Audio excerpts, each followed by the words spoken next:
하락장에서는 자산이 삭제되는 것을 빼면 배워야 될 것들이 생각보다 많습니다.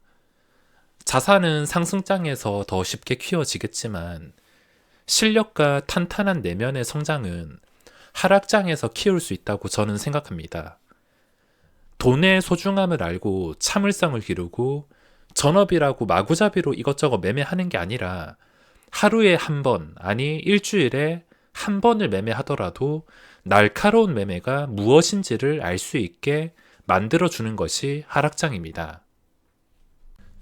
제가 과거와 달라지고 있는 점이 있다면 기본적인 평균 수익금이 과거보다 훨씬 더 크게 증가하고 매매 횟수는 점점 줄어들면서 점점 더 안정감이 향상된다는 것입니다. 제가 예전처럼 공격적이고 실세 없이 하는 단타 매매를 안 해서 실망스러우신 분들도 계시겠지만 결국에 전업은 마구잡이식 매매가 아니라 날카로운 매매를 할 줄 알아야 되는 게 저의 판단입니다.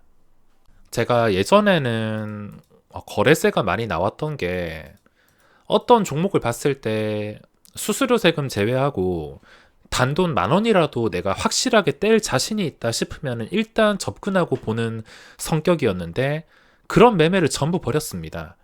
여기서 뭐 10,000원, 20,000원, 10만원 뗄 자리가 보인다 생각이 들어도 함부로 들어가지 않습니다. 겁나서 들어가지 않는 게 아니라 100%는 아니지만 거의 99%까지 성공 확률을 높이고 날카로운 매매를 하기 위해서 쓸데없는 매매를 최대한 줄이고 있습니다. 하락장이 전업 투자자에게 더욱더 안정성을 성장시킬 수 있는 기회가 되어서 성장하기 위해서는 하락장이 피와 살이 되는 경험이겠지만 지금 전업을 시작하고 하락장만 겪으시는 작년 말이나 올해 초부터 전업 투자를 시작하신 분이 있다면 지금 타이밍이 참 안 좋은 것 같습니다.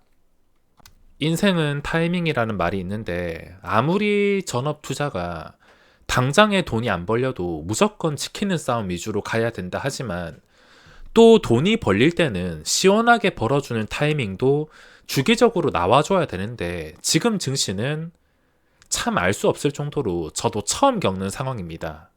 전업 투자자가 제대로 리듬을 타는 방법은 돈을 조금이라도 벌고 그 조금이라도 번 돈을 성공적으로 지키는 것이고 또 지키다가 주기적으로 찾아오는 잔치에서 돈을 벌고 또 지키고 반복하면서 계단식으로 성장하거나 그 계단식으로 성장하기 위해서는 좋은 날도 반드시 있어야 되는데 지금은 아주 긴 시간 동안 좋은 날이 거의 없습니다.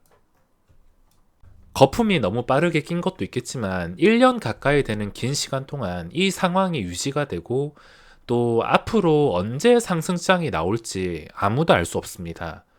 아마 아주 긴 싸움이 될 것 같습니다. 제가 생각하는 전업 투자자는 돈을 지키는 것으로부터 안정감을 느낄 수 있어야 되고 그 안정감을 느끼면서 성장하게 되는 게 전업 투자자인 것 같습니다. 그러니까 상승장에서 돈 버는 게 당연히 궁극적인 목표겠지만 전업 투자를 그 상승장까지 잘 버티게 해주고 상승장에서 확실하게 발라먹을 수 있게 더욱더 단단하게 만들어주는 것은 이런 어려운 시장이나 하락장인 것 같습니다. 그러니까 이 하락장이 너무 잔인하더라도 여기서 대충 시간이나 때우고 본전 회복만 바라는 게 아니라 남에게 배울 수 없는 무언가를 스스로 깨우쳐서 내 것으로 만드셔야 됩니다. 그래야지 다음 하락장에서도 문제없이 살아남을 것이고 어떻게 헤쳐나가면서 돈을 벌 수 있을지 그걸 스스로 찾을 수가 있습니다. 앞으로도 주식을 계속할 거면 하락장은 주기적으로 찾아올 텐데 하락장이 올 때마다 불안해하고 돈을 지키지 못하고 위협을 받는다면 그건 파리 목숨과 같은 전업 투자를 하고 있는 것입니다. 하락장을 통해서 더 이상 자산을 불리지 못한다 하더라도 지킬 수만 있으면 앞으로 그 어떤 시장이 찾아온다 하더라도 두렵지 않을 안정감을 만들 수 있다는 것인데 전업한 지 얼마 안 되신 분들을 위해서 말씀을 드리자면 조금이라도 벌어놨어야지. 아니면 상승장, 횡보장, 다른 시장도 좀 경험을 해봐야지. 골고루 경험을 해봐야 좋을 텐데 지금은 계속 원웨이 하락장이 지속이 되다 보니까 아무리 지금은 잘 지킨다 하더라도 불안감만 있을 것이고 전업을 하기에는 타이밍이 참 좋지 않은 것 같습니다. 제가 전업 투자를 시작한 시기가 이런 행보장이었는데 이때는 코스닥에서 거래대금이 많이 나와봤자 3조, 하루 2조에서 3조 사이, 진짜 많이 나오면 4조 정도 거래대금이 말랐던 시절인데 그래도 하락장은 아니어서 충분히 여기서 틈을 찾을 수가 있었습니다. 몇 년간 행보를 하다가 상승장도 있었고 제가 상승장을 먼저 겪고 나서 하락장을 겪었습니다.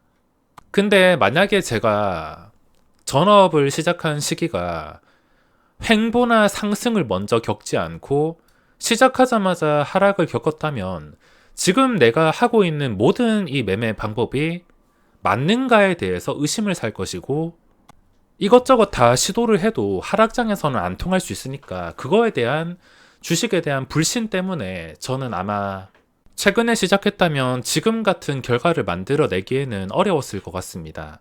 전업 투자도 시작하는 타이밍이 참 중요합니다.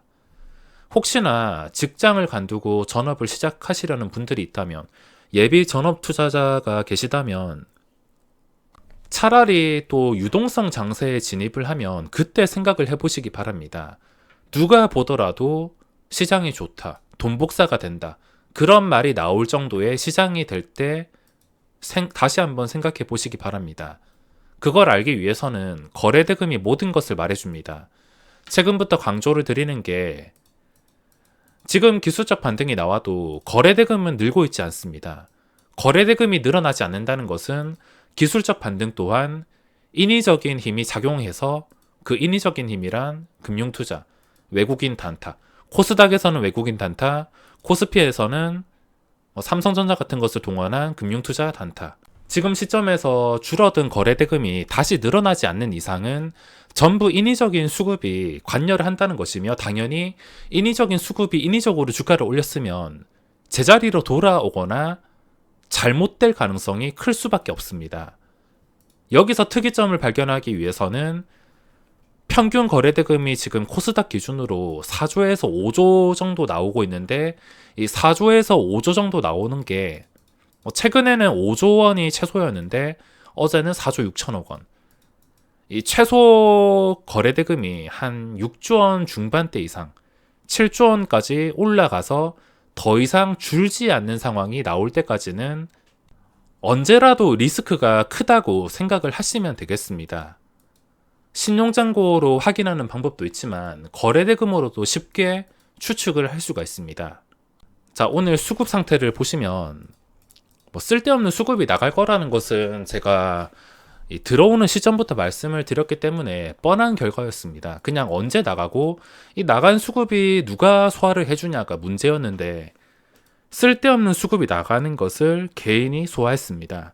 제가 좀 좋게 생각하는 그림이 있었다면 차라리 쓸데없는 수급을 개인이 반, 외국인이 반을 먹어줬으면 더 좋았을 텐데 외국인이 먹진 않았습니다. 그래도 최악까지 가지 않은 게 외국인까지 매도로 참여를 하지 않았습니다. 만약에 오늘 외국인이 한 5천억 이렇게 매도가 나왔다면 코스피가 무사하지 못했을 텐데 쓸데없는 수급을 외국인이 안 받아서 별로 좋진 않지만 그래도 최악까지는 면했다고 생각을 하고 있습니다. 그리고 요즘 시장에서 코스닥에서 갑자기 외국인이 수백억, 수천억 들어온다?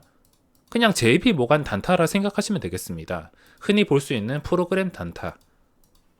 자, 여기서 좋게 생각을 해본다면 현재 시각으로 5,500억 정도가 나가고 있으니까 한 3천억 정도 더 남았습니다. 3천억 정도 매도가 나올 때 증시 차트가 멀쩡하거나 더 이상 안 떨어진다 싶으면은 최소 5일선 위에 있다 싶으면 언제라도 다시 반등할 수 있는 기회가 열려 있습니다. 이 타이밍과 맞춰가지고 지금 신용잔고도 목표로 한 16에서 17조 사이에 거의 근접을 했습니다.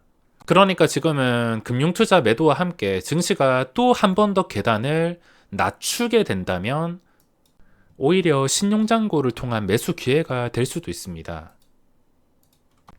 자, 나스닥이 이틀 연속 강하게 반등하는 걸 처음 보는 것은 아니기 때문에 과연 이렇게 반등했는데 황금선 찾아가지고 지난번과 다른 점이 있는가? 지난번은 터치만 하고 바로 무너졌는데 이번에도 과연 터치만 하고 바로 무너지냐? 아니면 터치하고 나서 이상하게 안 내려가냐?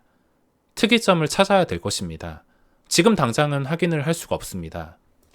그리고 오늘 네이버 단타 치신 분들이 분명히 많이 계실 텐데, 자, 보시다시피 수급이 받쳐주지 않았습니다. 만약에 오늘 외국인이나 기관이 쌍끌이 매수로 접근했다면 좀 극적의 차트가 나올 수도 있는 가능성이 있었는데, 수급이 오늘 좋진 않았습니다. 시작하자마자 외국인의 매도 폭탄으로 인해서 이게 분명히 장전에는 한 2만 주인가 3만 주 매수가 쌓여 있었는데 시초가가 마이너스 3.4%로 잡혔습니다. 너무 순식간에 주가가 4%까지 떨어지니까 그 순식간에 떨어지는 걸 잡아가지고 보합까지 반등하는 타이밍에 단타 치신 분들이 많으실 텐데, 이제는 외국인이랑 기관이 쌍끌이 매수로 전환하는 게 아닌 이상은 뭐 다른 종목과 같은 길을 가고 있기 때문에 특이점이 관찰되지 않으면 매매를 해야 될 이유는 없습니다. 단순히 싸 보인다고 잡을 필요도 없고, 반등을 기대할 수 있는 것은 무지성 수급밖에 없습니다. LG에너지솔루션처럼. 이건 어쩌려고 연기금이 거의 무한식으로 매수를 해주고 있는데, 아무리 우리나라 시장을 오래 했어도 참 제멋대로인 것 같습니다. HTS 보급 이후에 금리 인상기 고환율이 겹쳤는데 누구나 처음 겪는 증시입니다. 억지로 맞추려 하지 마시고 평균 거래대금이 늘어나는 타이밍만 기다리면서 힘든 시간 잘 이겨내시기 바랍니다.